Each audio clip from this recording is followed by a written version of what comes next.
एकदम साखरेचे भाव वाढवले आणि ते अजून वाढवतील अशी परिस्थिती आहे। नागरिक जोपर्यंत उतरत नाही तोपर्यंत भाव कमी होणार नाही। त्याचा हे व्यापक आंदोलन आहे। पंचायत समिती सदस्य आहे, जिल्हा परिषद सदस्य आहे, नगरपालिकेचा सदस्य आहे, महानगरपालिकेचा सदस्य आहे, आमदार आहे, खासदार आहे, या सगळ्यांच्या घरासमोर तुम्हाला निदर्शनं केल्याशिवाय आता गत्यंतर नाही।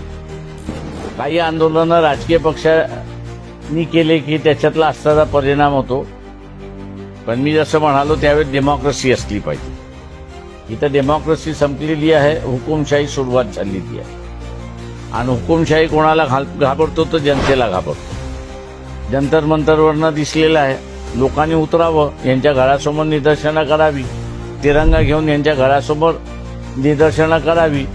जनतेने ही हिंमत दाखवलीच पाहिजे।